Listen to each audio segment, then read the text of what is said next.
right? There's just so many things, hundreds of issues that we are presented with every day that we've never heard of or don't know how to resolve. And so for CTOs, it can be very overwhelming. But in my role in being a technologist for so long, I believe that the CTO role boils down to four key areas, that everything we do falls into these four key areas. And those are really highlighted on the CTO levels framework. The first one being speed. Our business expects speed from us.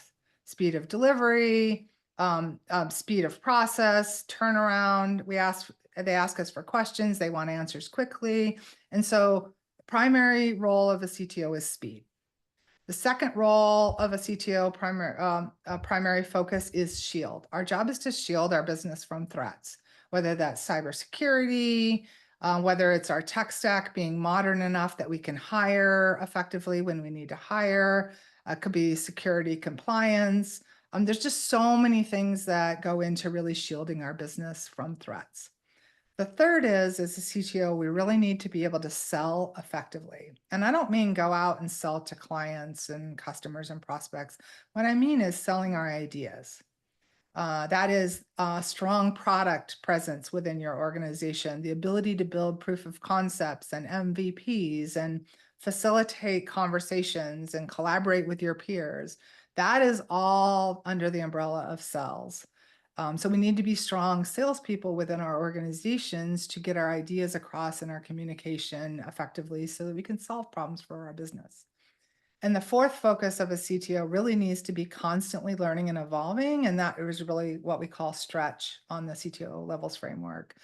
Stretch ourselves. What are our gaps? Where are we, let's say, not delivering the best for the organization, and how can we evolve that? And so that stretch area brings in thinking like lean processes, iterative ways of thinking. So the four areas really boil down to speed, shield, sales, and stretch. And I think everything we do as a CTO falls into those four areas. For me, that really helped me simplify my job, which is a very complex job as a CTO. It really helped me simplify the way I thought about my job into these four areas. And that's shown on the framework. Yeah, and it's really interesting that you mentioned the sales part, right? Because it usually doesn't kind of go hand in hand with the technical people, with people who were usually software engineers and eventually got promoted. You know, sales is not really in our blood, so to speak. And so how can one go from being the rather introverted person who doesn't really want to, sell kind of internally the ideas or present publicly, to being really good in this? Yeah, so as technologists, early on in our career, I'd say up to right about the senior engineer level, our job is to learn how to code effectively, how to deliver products effectively, right? Which is a very introverted, I take direction and I implement on that direction. But the moment we go from a senior engineer to a staff engineer, we're now moving into skills we've never really had to implement before. And those are, how do I share my ideas so that I can facilitate a discussion and get to agreement on how we're going to proceed on architecture issues, right? So that staff engineer really needs to learn how to sell their ideas. And it's a foreign concept to us as engineers. We don't have to do it. So now when you hit that staff engineer, you have to start to adopt all these other skills that you never adopted before. And of course, as you become the VP or the director or the VP, now you're selling process. Now you're hiring people. Again, all of these are sales. How do I pitch our company as a place you'd want to work? How do I pitch the process so that we're going to deliver this massive project on a timeline and we're going to deliver it effectively? How do I collaborate and get a bunch of people together who don't agree to come together and agree? And by the time we become the CTO, the skills we're leveraging are completely different than the skills we are leveraging as a senior engineer. And so we have to begin continually stretching ourselves to up level into those skills that we've never done before. And the way to do it is to practice, have the conversations, go into the conversation with the mindset of, I want to get us to a good plan, rather than going into a conversation from the mindset is I need to tell them what to do, which is what I see most people doing wrong, or ineffectively. Is I need to get my idea across isn't as important as we get to the outcome the business needs. And so Mm. I think at that point for sales, we need to shift our perspective to be, what outcome do we want to achieve? Mm. And now And it's hard. when you talk about the business needs, I guess it's also important to start talking the business terms, to use the terminology and speak with other stakeholders. So based on your experience, how do you go from someone who has been coding and transition to being the director, eventually VP, and possibly a CTO? So and suddenly has to engage with completely different colleagues, right? With a CSO or with a CFO or with other Mm. C-level executives. So where to even learn these new keywords and the new jargon? Well, I think it starts first with understanding who's your first team. There's this concept of first team. It comes from Patrick Lencioni. He's a avid business writer. When we're a senior engineer, let's say, our first team is the team around us, the other engineers on our team, right? But as we become, let's say, a director, our first team is not the team beneath us. Our first team is the other directors. And then when we Hmm. become a VP, our first team is the other VPs, and so on and so forth, all the way up to the C-suite. So it's changing our perspective of understanding who is our first team and what's the relationship I need to have with my first team. So as a VP of engineering, your job needs to build strong relationships with the VP of customer service and the VP of product and the VP of finance. And by building that strong relationship, you're working to really understand their business and their needs. What are their needs? What is the need of the VP of finance from you as the VP of engineering? And how do you build a strong relationship there? And as you bring curiosity to that conversation, you start to learn in their terms what's important to them. I do bring a very curious, inquisitive point of view to my one-on-ones with those people, to really understand their business. I want to understand how finance operates and how engineering can support finance. So that's the first way I'd say, um, be curious and recognize that they are your partners. It's probably the biggest failure I see when I coach CTOs is that they're not seeing those other C-suites as their Mm. partners, as their first Mm. team. The Mm. second thing I do is like, go educate yourself. I needed to learn finance. And so I went to Coursera and I took a 6-week course on Coursera to learn all the financial terms, right? Mm. So that I could have better conversations with the head of finance. I've taken other simple courses on marketing just so that I can understand how marketing operates and have better Mm. conversations with marketing. And so this again gets back to that stretch Mm. goal of how do I stretch myself to learn their area enough so that I can have valuable conversations with them. Mm. This is actually a great tip to enroll in some of these financial marketing sales courses just to expand the horizons and learn beyond the technical stuff. Yeah, So, there's a lot of these like finance for non-finance people, marketing mhm, for non-marketing people, right? mm, yeah, It is a way to learn very effectively. mhm.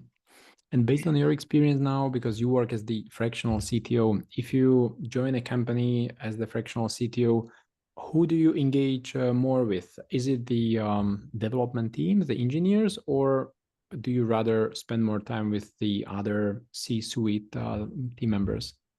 Yeah, so I typically come in as a fractional or a fractional interim CTO today for mid-sized companies. So companies that are, let's say, 10 million to 100 million ARR.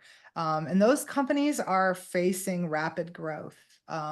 They are, not a startup anymore. They found product market fit, and now they need to figure out how to grow, and they don't have a lot of the operational process in place that they need to be able to grow. And I have a long history in my career of working with companies who have been at this phase and achieved that growth as a result. So I have a lot of experience with that. I'm usually brought in, to be honest, after a CTO has been fired. Mm. or that CTO is left under not great terms. And so as I come into these, my job is really to stabilize and transform the organization. And so it really just depends. Is the problem with the CTO role downwards into their organization that I need to spend more time with? Or is the problem that there wasn't a strong relationship outwards with their peers? And most often it's that the relationship outwards is not happening. And Mm. so I do spend a lot of time in these fractional roles, working cross-functionally, like coming to the head of product and saying, hey, the software development lifecycle, we have all these roadblocks in it. How can we surface them and remove those roadblocks so we can gain more speed within the organization? Or working with the head of CS and saying CS doesn't have the tools that they need, and finding that out, and then determining how we can get that tooling into the roadmap. And so I do orchestrate. A lot of my time is spent orchestrating across the organization to build organizational transformation and growth so that we can get more speed, shield, sales, and stretch. Mm. And then my job is downwards to coach the leaders within that organization. Like there's usually directors, might be a VP or something in place, is to really coach them to then build their relationships across with their peers. And then bring in strong process. So I am a very big process person. I like lean process, but I believe process frees us to be able to work on what we want. And so the more continuous cadence, the more predictable process that we have about how we run the organization, the calmer our organization can be, and therefore we can move from reactive to proactive. So that's how I typically work. Oftentimes, I'm also helping the CEO as their thought partner to understand how to restructure their organization, to help them evaluate other leaders. I'm helping them um, hire their next CTO, because often I don't want to be a full-time CTO. I'm past that. I've done that. I want to have a bigger impact. And so I'm often helping craft the profile for the new CTO that they're going to hire to bring into the business that will more effectively work with the organization. Mhm. Well, this job looks very interesting, very appealing to a lot of people because you have the opportunity to work for different companies, come and you don't need to start a company from scratch as a lot of CTOs and co-founders do. So that's also why a lot of people in our community, they look at this role as something very cool and they would like to get to a level where they are fractional CTOs as well. Maybe for smaller companies, but still they wonder how to actually go from a full-time role to a fractional or interim CTO role. So what would be your best advice? How to transition? Yeah, when I've always looked at like the last part of my career, I really wanted to have the biggest impact on the world that I could. And so part of building CTO levels framework was about giving back to CTOs and helping CTOs be effective in their job. The stats show that the average CTO tenure is 18 months. Mm. That's really low, right? And so there's a lot of churn in the CTO role. And I think if we better educated CTOs, we could stay in our roles longer. We could be more effective, right? And that is really all those business skills that we need to build. And so I've always looked and admired those people who were really successful that were ahead of me. And so as I was looking toward the end of my career, I was like, okay, I want to be that person. But I really realized that I needed to spend the last 10 years in my full-time roles preparing myself to deliver as a fractional or an advisor in that capacity. And so I really put a roadmap and a process in place. Like I said, I've been through growth multiple times. Most of the code I've created and my teams have created is still in production, even 3 decades later. Wow. And so I've been blessed to be in situations that were highly successful. And as part of that, I realized my niche. What's my niche? Right. And I think that's the most important thing. If you want to do this role in the future, like I am, you have to understand what your niche is. My niche is product operations, speed, effectiveness, business transformation, technical transformation. And that's my niche. And my niche is most effective with mid-sized companies. Someone else's niche might be different. They might love working with early stage startups, ideation, getting to product market fit. That might be their niche. But first, understand what's your niche, what brings you joy, Mm. right? And then craft an advisory role around what brings you joy. And then sell into that niche. And so most people think, oh, I'm just going to be a fractional engineer, a CTO, and I can do it for everyone. A Mm. fractional CTO for a 10-person company is entirely different from a fractional CTO for 100 or a 300 or 500-person company. All these profiles are highly different. And which is the profile that you fit in? And then craft a path to get there. I've worked from early stage as a founder all the way through. My largest team was 450. And I've led all parts of technology. So product engineering, research, design, data. I've led all of security, all of them. And so I needed to really take all that and say, okay, I could do all of this, but what really is my niche? And so I literally now work with only mid-sized scale-ups as a Mm. fractional. And then I spend the other half of my time coaching because I want to have a bigger impact in the world. I'm better served coaching an early stage startup CTO than I am being an early stage startup CTO, right? And so the more awareness I have about myself and what brings me joy and how that joy can solve problems for other businesses, that's how you craft a highly successful fractional or advisory role. Interesting. And you also mentioned something very cool about the impact. The role of the CTO can also be impactful. I mean, your impact is also through coaching, right? But a lot of people don't have this level of experience yet, and they are just kind of in quotes, just CTOs. So how this CTO who has a great job, full-time job, managing a team, how they can make this role a bit more impactful? Right. So if you're a full-time CTO and you have this vision that you, let's say, want to be a fractional CTO sometime, I think it really starts with first saying, okay, what problems do I like to solve for people? Right. And then let me go out and solve a bunch of those problems. One thing you can do as a full-time person is go mentor in accelerators. Mm. Right? That's a very low impact way to build the skills of becoming an advisor. So I did that. I actually went through Techstars as a founder in 2017, and then I've mentored in Techstars since then. I'm one of their global mentors. That was a technique I used when I was full-time to actually build the skill of advisory Mm. and deliver on my impact I wanted to deliver on the world. I want to create a ton of great successful CTOs. So the only way to do that is to interact with a lot of CTOs. So as a full-time person, go seek the situations that allow you to practice the impact you want to have in the world. The more you practice it, the more the more successful you become at that, the more you actually open the doors for possible fractional roles in the future. For a good example is I'm a fractional CTO right now for a company that's a Series B, about $10 million company. And I met them 3 years ago in an accelerator. And Mm. then that turned into a fractional role. And I was working full time at that time. I was their I did not mentor them, but I meant them and I talked to them a few times.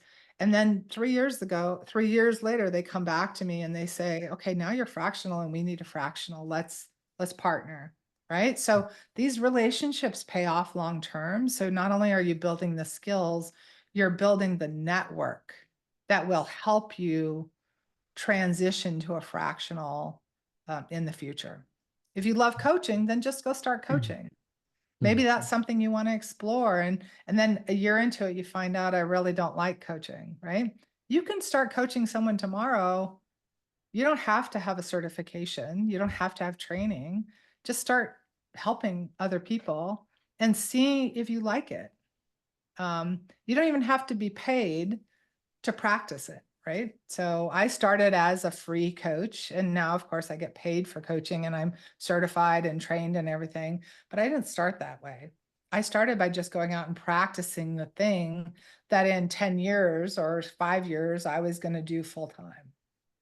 So, This is very, very strategic approach. And also this long-term outlook, I guess, helps to set the expectations right. Because now when you mentioned that they came back to you after 3 years, is just crazy if you kind of think about it, right? We are living now in the age of instant gratification, dopamine hits, right? Everyone expects results the next day. And then some clients come to you after 3 years. yeah. The Yeah. thing to remember if you want to be a fractional or an advisor or whatever is you are a business. So I am a business now. Kathy Keating Consulting is a business. I have to do finance. I have to do marketing. I have to do, customer service. And then oh, by the way, I am the product, right? The fractional product. And so if you want to do this, you have to think about how am I going to build all those skills? How do I pitch myself as a solution to a problem?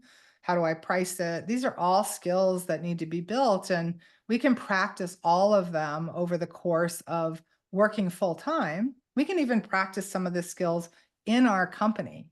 Like maybe there's an acquisition your company is looking at. Well, get yourself on that team and be part of that process and understand how acquisition pitching happens and what's important there, right? These are skills that we can then later utilize when we move into a fractional role as a company. So Yeah, yeah. Well, now when you actually say it, it occurred to me that the CTO can even kind of practice the sales call, for example, with some leads, even if he or she does not have the intention to start as a fractional CTO, because you can always say like, hey, the timing is not right on my end. I'm not ready to take on a new project, but still can go through the process of the sales call, kind of, if we call it this way. yeah, one thing I've done several times as a CTO was build partnerships, strategic partnerships. So I partnered with the head of revenue or the head of sales, and we went out to enterprises and pitched white labeling our product as a plug-in to their product. And I've done that multiple times, closed those deals, built pricing models in partnership with the head of revenue. This is not like typical CTO work, but it was me being his partner in those conversations as well, which is great practice, right, of sales. But also me learning those skills, like how do you pitch and sell to an enterprise that they should buy your product, right? So all of this is, I mean, as my job as a CTO, I don't look at it as just the pillar of technology. I look at my job as a CTO is ensuring that the business runs effectively and how technology is a part of that. And so it's a different viewpoint of the role. Instead of looking down my silo, it's looking across about how do I enable the business across by bringing my expertise as a technologist. And so that's a mindset shift for a CTO to make. And we keep talking about the role of the CTO, but what about all these other roles that are very similar? In some cases, just labeled differently. In some cases, there are some differences. What do you see trending now on the market? I'm just thinking about the roles of CIO, CISO, CAIO. Do you see AI. some other That's a roles new as one. well? Yeah, There's a that's a new bunch of one. CX roles, right? Mhm. So one thing I see a lot is CPTO, so the head of Mhm. product and technology. That's becoming a thing. Um, I've been CPTO for most of my companies. In other words, I've run both product and engineering, which makes me a very product-focused CTO. I do think as a C-suite, if we really truly are focused on ensuring that the business is successful, we will eventually take on areas that we've never run before. And that's, I believe, a good thing. It's a slightly different focus. How do I take the work that I've done and put it into another domain? So like CIO is typically more IT focused. You see CIOs more often at services companies. You see CTOs more often at product companies. So, those roles to me are very similar, but also different, right? So, but again, understanding how your IT team works is important. Yeah. The CISO is, security and compliance, right? As a CTO, we need to understand how security and compliance runs. And when we're moving from startup to scale up, we're probably running security and compliance. And so we have to learn it. And I know many people that move from a CISO role to a CTO role, back to a CISO role. And I could move into those roles as well. I've run security and compliance multiple times. I think it's really helpful to broaden our skill sets and not say we're just about the tech stack. Mm, We have to understand how we're shielding our company from threats, and therefore the CISO role. yeah. Um, and of course, then there's the difference between the CTO and the VP of engineering. That's often a difference. The VP is usually internal people and process. The CTO, by the time you have those two, you're a large enough company. The CTO really is about the technical advocacy, the architecture. The CTO is often working externally in the company, out in the industry. And again, that gets back to the CTO needing to be someone who is business savvy, to be able to do that CTO role effectively. So Interesting. Also, you mentioned the CPTO role. Do you see this also on people's resumes on LinkedIn, for example, or is it yeah, just something that is kind of internally somehow shared within the team? Like, hey, you work here as a CTO, but you also manage the product within the organization. it used to be just internally. You were CTO that managed product. So most of the times I did that. I didn't officially have a CPTO title, but I ran product as well. I'd say probably in the last 2 to 3 years, we see companies um, publishing these roles. We see it on resumes. I know many people who now officially hold the title. Mm-hmm. It's, I think, because this is a whole nother podcast probably, but I see the business from a series of business flows. So, like sales and marketing is a business flow, product and engineering is a business flow of the organization. And what I mean by a business flow is product can't deliver without engineering, and engineering can't deliver. So, there's this symbiotic relationship. Mm-hmm. But traditionally, in the past, we've bifurcated that role. Product and engineering report to the CEO, and therefore the CEO, who doesn't understand either area, has to um, uh, you know, uh, deal with issues between product and engineering. So you have someone in charge of resolving those issues who doesn't know how to resolve those issues. And so companies recently have realized they need to combine that flow.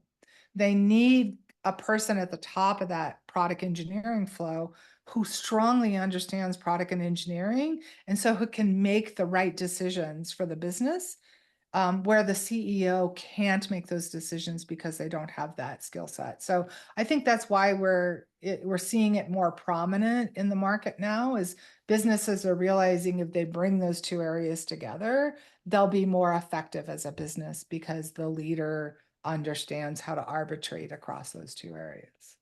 Yeah, well, we will need to start monitoring this role as well because my colleagues, they also monitor the market, see how many people change jobs within the CTOs, CIOs, CISOs, but not CPTOs just yet. Yeah, check it out. It's really rising right now. There's entire write-ups and stats starting to come out about it. Yeah. So And what about the chief AI officer role? Is this something you have also seen within your community? I have not. I've seen it often called the chief data officer. Mm-hmm. So it typically falls under data. Maybe it's just too new for me not to have seen it. But yeah, AI is growing in prevalence, right? With all the LLMs and the innovation that's happened in the last year. I think probably 90% of the CTOs I coach and advise are all building LLM products or integrating LLM into their business. I've worked in AI for many, many, many years myself, so I love that. Um, but yeah, I would assume we're probably going to start to see that because we're going to see a lot of businesses that are primarily AI based. Mm, right? And so that role would become more prominent as people gain that skills. mm, So, whereas before it might have reported in like the VP of artificial intelligence might report into the mm. CTO, it might become a prominent enough role to make a C-suite for it. Awesome. Well, a lot of exciting opportunities ahead, I guess. Exciting times ahead of us. So that's wonderful. And yeah, before we wrap it up, is there any kind of last advice that you would like to give to people who are now listening to this podcast? They are really energized. They are keen to make a dent, find some impactful role going forward. But they, look for some really cool, next step to make. Is there any final advice for them? Yeah, I think all of this is possible for you. Your whole career is possible. Wherever you want to take it is possible if you have really great self-awareness of your Mm, strengths and your weaknesses.